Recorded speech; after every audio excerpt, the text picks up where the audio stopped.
Hello friends, मैं Jairam Chauhan technical centre Singrauli Madhya Pradesh से। Friends, आज मैं एक CA 288 जो हमारा LED ड्राइवर होता है डबल मोस्फेट का और सिंगल मोस्फेट का CA 255, आज इस ड्राइवर की टॉपिक पे मैं वीडियो बना रहा हूँ आप सभी को। इसको इंस्टॉल करने का तरीका क्या होता है और इसमें आउटपुट वोल्टेज, एवरेज वोल्टेज और एम्पेयर इसका किस हिसाब से काम करता है।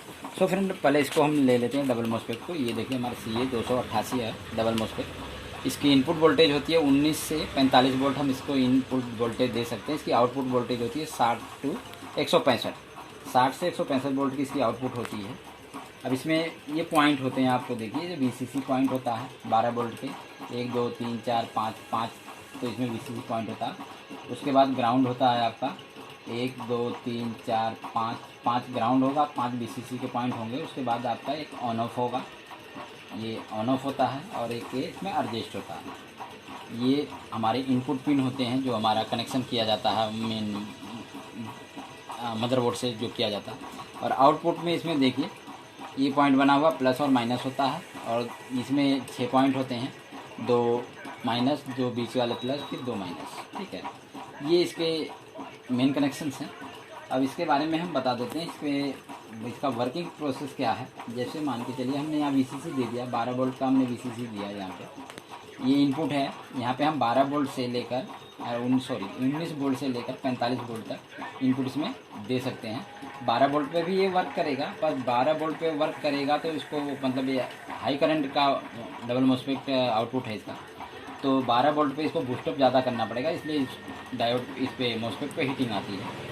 तो इसको हम कम से कम 19 वोल्ट देंगे और ज़्यादा से ज़्यादा 45 वोल्ट देंगे अपने आउटपुट की रिक्वायर के हिसाब से। अब आउटपुट की रिक्वायर के हिसाब से इसमें हम देखते हैं किस हिसाब से हम करते हैं। इसमें सबसे पहले तो हम इसमें 19 वोल्ट VCC देंगे, और यहाँ से VCC ये 2 0 ohms की रेजिस्टेंस लेके यहाँ आती है, और यहाँ से हमारा एक देखिए ट्रांजिस्टर लगा हुआ है, जूम करके दिखा, एक ट्रांजिस्टर लगा हुआ है, यहाँ पे एक जीनर लगा हुआ है। यहाँ से जीनर लग के ये जो 12 वोल्ट का जीनर होता है, ये फिक्स वोल्टेज हमारी इसके पिन नंबर 1 पे पहुँचती है, बिट 3260 हमारी जो IC यूज होती है ड्राइवर IC, इसके पिन नंबर 1 पे 12 वोल्ट VCC पहुँचती है। हम इनपुट चार्ज इतना दे दें, लेकिन यहाँ से हमारा ये जो जीनर डायोड लगा होता है, एक हमारा ट्रांजिस्टर लगा कर इसका रेगुलेटर सर्किट बनाया गया है, और इसके द्वारा हमारे पिन नंबर 1 को VCC 12 वोल्ट कंटिन्यू एकदम रेगुलर सप्लाई पहुंचती है।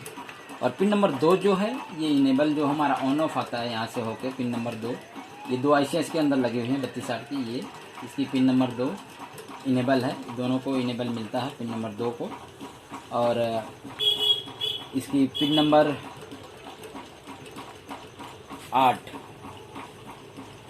5 में मैंने गलत मार्क कर दिया, ये 4 और ये 5, ये 6, ये 7 और ये 8। सो फ्रेंड, इसकी 8 नंबर जो है स्विचिंग पिन है, SW पिन जिसको बोलेंगे हम, स्विचिंग पिन आउट पिन होता है, जो हमारे N चैनल ड्रेन का जो है गेट को उसको स्विचिंग देता है। तो इसमें जैसे ही हमारी यहाँ पे इनेबल वोल्टेज मिलेगी 3.3, वैसे ही ये IC अपना वर्क स्टार्ट कर देगी, और इसकी जो फ्रीक्वेंसी है, इसकी जो निर्धारित फ्रीक्वेंसी है इसकी स्विचिंग की, उसके अपेक्षा ये इस मोस्फेट ड्राइवर को गेट को जो है उसको ड्राइव करवाएगी, उतनी बार ऑन ऑफ करेगी। ऑन ऑफ करने के बाद ये हमारा जो सोर्स होता है, ये सोर्स हो गया, ये गेट हो गया और ये ड्रेन हो गया। तो सोर्स से हमारी जो है ये रेजिस्टेंस ग्राउंड होती हैं, ये हमारी, हम अपने एम्पेयर को कम बेसी मिली एम्पेयर जो होता है हमारा, उसको हम कम बेसी इस रेजिस्टेंस को हम ग्राउंड करके उसको कर सकते हैं। यहाँ पे हम इसको ग्राउंड करेंगे तो सोर्स से हम कम बेसी कर सकते हैं। और इसमें एक डिफ़ॉल्ट मोड भी होता है, वो आपको डिफ़ॉल्ट मोड दिखा देता हूँ। ये देखिए, ये 2 रेजिस्टेंस जो लगे हैं ये डिफ़ॉल्ट मोड है, ठीक है। बाकी ये जो डॉट डॉट बने हुए हैं ये अलग हैं। अगर इसको हम एम्पेयर, इसको मतलब 60 एम्पेयर से लेकर 60 मिली एम्पेयर से लेकर 1000 मिली एम्पेयर तक हम इसकी आउटपुट ले सकते हैं, बशर्ते जब हमें आउटपुट हमें बढ़ाना होगा तो हमारा ये जो रेजिस्टेंस लगे जिस पर डॉट डॉट बने हुए हैं, ये हमारे एम्पेयर को एडजस्ट करने के लिए हैं, हम बढ़ाने के लिए हैं। तो उस टाइम अगर हमें इसको यूज करना है तो हमें ये डिफ़ॉल्ट मोड की जो रेजिस्टेंस है हमें इसको हटानी पड़ेंगी, तभी ये हमारा काम करेगा आउटपुट। बाकी एम्पेयर बढ़ता जाएगा, आप इसको जोड़ते जाएंगे, लेकिन एक्चुअल काम इसका होगा जब डिफ़ॉल्ट मोड को हम हटा देंगे तब ये अपना वर्क करता है। जैसे 200 मिली एम्पेयर लेना है, 300 मिली एम्पेयर लेना है, 400 मिली एम्पेयर लेना, 500 मिली एम्पेयर लेना, 700 मिली एम्पेयर लेना, 800 मिली एम्पेयर लेना है, तो ये रेजिस्टेंस की वैल्यू को हमें जोड़ना, बढ़ाना, घटाना पड़ेगा। तो यहाँ से हमारा मिली एम्पेयर जो हमारी लाइट में डिम लाइट आती है तो उससे बढ़ता रहेगा। तो यहाँ से हमारा ये काम कर लेंगे डिफ़ॉल्ट का। अब हम आगे देख लेते हैं। ये हमारा ड्रेन जो इसका गेट है मॉस्फेट का, ये गेट हो गया। तो इसके गेट पे यहाँ से हमें सप्लाई मिल गई 8 नंबर से स्विचिंग सप्लाई। और यहाँ से स्विचिंग सप्लाई मिलने के बाद ये हमारा ये जो डायोड लगा हुआ है यहाँ पे एक कॉयल यूज होती है। ये देखिए, ये हमारी कंडक्टर कॉयल है, बूस्ट कॉयल। तो जैसे यहाँ स्विचिंग होगी वैसे, और इस कॉयल को हमारा जो 12 वोल्ट ये सप्लाई आ रही है इसकी डायरेक्ट इनपुट यहाँ से भी होगी। ये देखिए 19 वोल्ट की जो सप्लाई आएगी हमारी, 19 to 45 वोल्ट, तो वहाँ से सप्लाई हमें डायरेक्ट इस कॉयल पे भी मिलेगी। इस कॉयल पे हमें वोल्टेज मिलेगी और कॉयल के फर्स्ट पॉइंट पे हमें ये वोल्टेज यहाँ से जो डायरेक्ट आ रही है वो मिलेगी। और ये जो इसका डायोड का दूसरा वाला साइड है यहाँ पे हमें ये SW पिन से जुड़ जाएगा। ये कॉयल को मैंने बनाया नहीं था, अभी मैंने बनाया। कॉयल के एक पॉइंट पे हमारी ये वोल्टेज आएगी और यहाँ से SW पिन पे हमारी जो इसका ड्रेन है वहाँ पे जुड़ी रहेगी। तो जैसे इस कॉयल में वोल्टेज दौड़ेगा वो हमारे आके अपन ड्रेन पे रुका रहेगा। और जैसे इसमें स्विचिंग पैदा होगी तो इसके अंदर क्या है, कॉयल के अंदर हमारा एनर्जी स्टोर होता रहेगा। एनर्जी स्टोर होके पूरा इसमें एनर्जी स्टोर हो जाएगा। जितनी ज़्यादा स्विचिंग होगी उतनी हमारा इसमें करंट स्टोर होता जाएगा कॉयल के अंदर।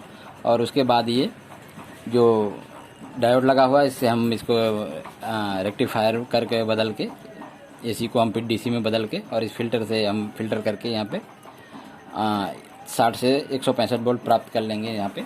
और डबल मॉस्फेट में क्या होता है, ये यहाँ आया उसके बाद फिर एक कॉयल लगी होगी हमारी यहाँ पे। एक कॉयल लगने के बाद फिर हमारा ये जो दूसरा मॉस्फेट हमारा लगा होता है, दूसरे मॉस्फेट के ड्रेन पे ये चला जाता है। ये दूसरा मॉस्फेट हमारा है, इसके ड्रेन पे चला गया ये। और इसका ये गेट जो होता है ये दूसरी वाली IC से जुड़ा होगा, जो दूसरी IC है। तो ये जो वोल्टेज बूस्टअप किया उसको, उस बूस्टअप वोल्टेज को यहाँ इस कॉयल को फिर मिलेगा। और इस कॉयल से फिर यहाँ स्विचिंग होगी और यहाँ से फिर एक 2 डायोड लगा के इसको हम फिर दोबारा से फिल्टर कर लेंगे, फिल्टर लगा के फिर। और ये हमारा जो 160-65 वोल्ट है वो हमें आउटपुट यहाँ मिलने लगेगी कैपेसिटर लगाने के बाद, फिल्टर कर लेंगे तो। और इसके लिए दूसरी IC जो है वो काम करती है डबल उसके लिए। और इसमें जो डायोड यूज होता है यहाँ पे देखिए, एक डायोड ये यूज हुआ है SS 320 है, और ये जो है SS 210 है। यहाँ पे 2 डायोड यूज किया गया फर्स्ट मॉस्फेट पे, और सेकंड मॉस्फेट पे हमारा एक डायोड यूज किया गया है SS 320। ठीक है, तो इस तरह से हमारी यहाँ पे वोल्टेज जनरेट होती है जो आउटपुट LED स्ट्रिप को जाएगी। तो अब यहाँ पे इसमें शिकायत आती है हमारे डबल मॉस्फेट में। क्या है ये देखिए, आपको दिखा देता हूँ। डबल मॉस्फेट में ये देखिए, ये मॉस्फेट जो है ना ये ओवरहीट होता है और बार बार जाता है। ये शिकायत आती है कि ये मॉस्फेट बार बार हीट क्यों होता है। तो इसका सबसे बड़ा रीज़न यही है कि ये हीट क्यों होता है। तो उसके लिए भी मैं आपको बता देता हूँ कि ये हीट क्यों होता है। जैसे मान के चलिए हमारा रिक्वायर वोल्टेज जो है वो 108 वोल्ट की रिक्वायर वोल्ट है LED स्ट्रिप की, 108 वोल्ट की रिक्वायर वोल्टेज है। और हमने इसको 12 वोल्ट इनपुट सप्लाई दिया, इसको 12 वोल्ट हमने इनपुट सप्लाई दिया।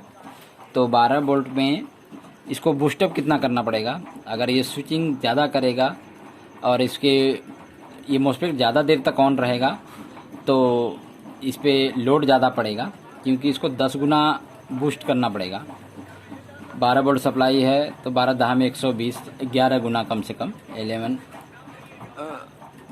प्लस इसको करना पड़ेगा।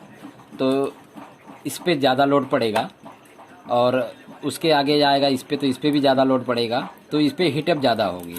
तो अब इसको हीटअप को हम कंट्रोल करने के लिए कि ये परफेक्ट कैसे काम करे, कंपनी में कभी ने आपने देखा जितने कंपनी के ड्राइवर आते हैं उनमें सिंगल मॉस्फेट लगे होते हैं या डबल भी लगे होते हैं किसी में।